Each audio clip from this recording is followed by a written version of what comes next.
నమస్కారం. నర్సీపట్నం హాస్పిటల్ గురించి నేను ప్రత్యేకంగా చెప్పనవసరం లేదు, మీ అందరికీ తెలిసిందే. నేను ఎమ్మెల్యే అవ్వకముందు ఫస్ట్ టైం 83 ముందు మేడం ఇక్కడ చిన్న పెంకుటిల్లు అంటారు కదా, ఏమంటారు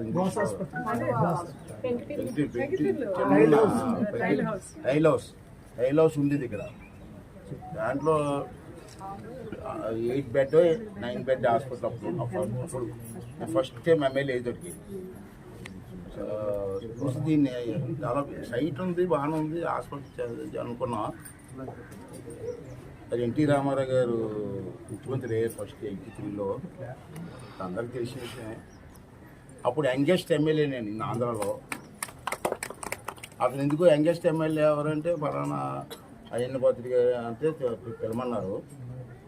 పిలవమంటే అప్పుడు వెళ్ళాను నేను. చూసి వయసు ఎంత అంటే 23 years అన్నాను. యంగెస్ట్ ఎమ్మెల్యే స్టేట్ అన్నాడు, భుజం తిట్టాలుగా. అతను రామారావు గారి స్టైల్ మీకు తెలుసు కదా, ఏం వరం కావాలో కోరుకో అన్నాడు. అంటే నేనన్నాను మాకు హాస్పిటల్ కావాలి సార్ అన్నా. ఓకే హాస్పిటల్ లేదా నాకు లేదు సార్ అన్న. ఓకే అని చెప్పి 100 బెడ్ హాస్పిటల్ ఫైల్ తెమ్మని చెప్పి అలా పుట్టింది హాస్పిటల్. తర్వాత అలాగే ఎదుగుంటూ వచ్చింది. ఇంత ఏజెన్సీ ఏరియా కూడా ఇక్కడికి వస్తారు ఎక్కువ. తర్వాత చింతపల్లి కానీ పాడేరు కానీ 9 హాస్పిటల్ ఉండేవి కాదు. చంద్రబాబు వచ్చింది, డెవలప్ అయింది. అయినా సరే ఏజెన్సీ కానీ ఇక్కడికి వస్తారు.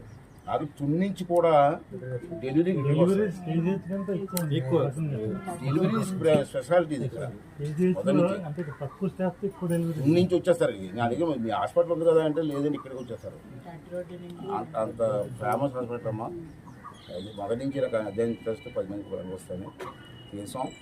హాస్పిటల్ కూడా దీని ఇప్పుడు 150 హాస్పిటల్ యాక్చువల్గా జియో ప్రకారంగా అయితే 150, కానీ అనాథరైజ్డ్గా 220 ఉంది ఇక్కడ ఎక్స్ట్రా. సరే అలా మెయింటైన్ చేస్తున్నాం అనుకోండి. యాజ్ ఫర్ జియో అయితే 150. నేను మొన్న హెల్త్ మినిస్టర్ గారికి కూడా డిఓ లెటర్ పంపించాను. ఆల్రెడీ బెడ్స్ ఉన్నాయి, అన్నీ ఉన్నాయి, నేను రన్ చేస్తాను. మీరు జియో ఇవ్వండి సార్ అంటే 200 బెడ్కి అప్గ్రేడ్ చేయడానికి ఒప్పుకుంది, గవర్నమెంట్ ఒప్పుకుంది. 5 కూడా రన్ అవుతుంది.